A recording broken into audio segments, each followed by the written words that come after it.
Welcome back to the Comic Book Savant YouTube channel. I'm your host, James Harris. In this episode, we're going to be doing a comic book review. In this episode, we're going to be reviewing Batman Earth 1, Volume 2.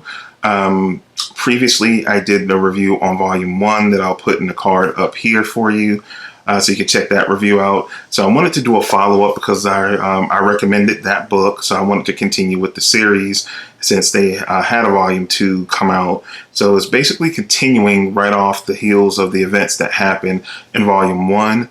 We're getting introduced to a killer calling himself the Riddler, but it's reimagined. We're also seeing Killer Croc as well.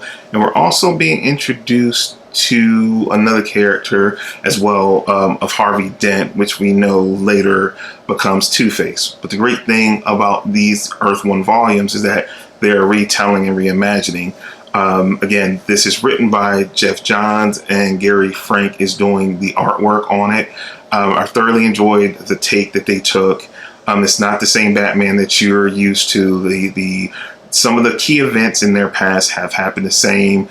Alfred is a vastly different character. He's more less of the comic book Alfred and from the animated series, and more of maybe the Jeremy Irons take on Alfred that we got from the DCEU Batman films. He has a military background, and he's actually one of the main people that train Bruce in this world. So again, it's a different take on Batman, which I thoroughly enjoyed.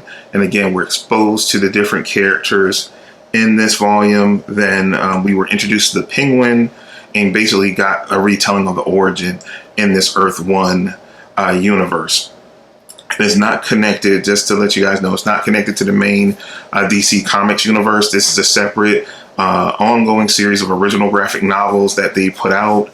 They have them for multiple different characters. It has been announced that a Volume 3 is coming, but Geoff Johns, with all the work he's undertaken with Doomsday Clock and the delays that's happened with that, the third volume of this has been delayed. So if you haven't had a chance to read it yet, you still have plenty of time to pick up and read Volumes 1 and 2. It probably will be sometime early or middle of next year before the third volume will drop on this. So you definitely have plenty of time. Again, I'm just fascinated by the choices Geoff Johns has made in setting up this Earth 1 universe and the different takes he's taking with the different characters and the different choices that he's making. Gary Frank's art style, never really pictured him too much as a Batman artist, but after reading 2 volumes and seeing this beautiful artwork he's done with the character, put Gary Frank on any Batman book you want, I'm all over it. He's just done a fascinating job.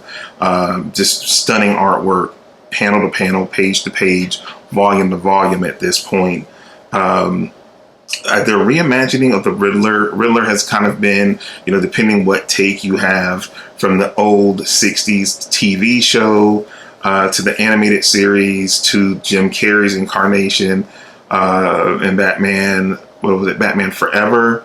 We've seen a lot of different funny, kooky, quirky takes on the character, but this is really a frightening look at the Riddler, being that he's an arsonist, using a lot of bombs, and he's just killing people and just very unique ways, kind of pulled out of today's headlines, being a bomber, mass bomber, just killing people for seemingly no reason, just to prove a point. It felt very grounded in today's world, not so much comic booky, but like these things could happen. That could be someone that really happens. I really like the reimagining of the Killer Croc character, and I'm not going to spoil anything, but I think you'll be pleasantly surprised by how the character is handled here.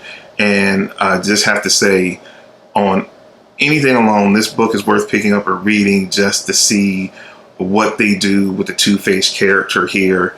Something I just didn't see coming at all, but I really liked it. And really curious to see where it will go pushing forward. Again, this is a totally different world, so we're going to see things we have not seen in the main book. It's not retreading things, it's taking different takes from this creative team's take on what their ideal Batman would be. And again, it's a Batman series of Earth 1, Superman, Wonder Woman, Teen Titans, Green Lantern. Those are all the ones I can remember off the top of my head. I've reviewed a couple. I think I've reviewed, I don't know if I did it here or on the podcast or not, but I did a review of the Green Lantern Earth 1 series. Also, I can highly recommend that as well.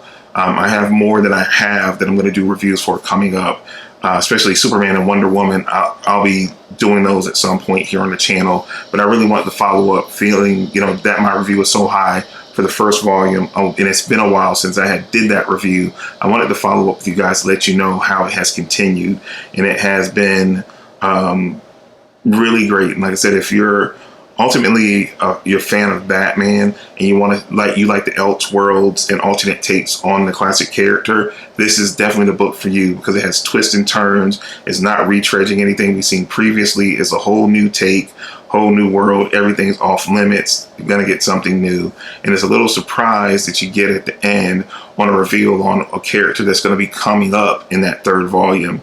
That was really like a cool little Easter egg. You didn't know what you were seeing when you saw it till you got the reveal towards the end of the story, and it was like, oh, I'm really hyped for volume 3 to come out. Hate that we gotta wait a little bit longer. It should have been out by now, but again, from what I've read online, different accounts and from different interviews, it's going to look like it's going to be early 2020, mid 2020 before that comes out, because he has to finish up Doomsday Clock first, and that's had multiple delays at this point. So we still have a little bit of time, but worth picking up. I give this a 9 out of 10.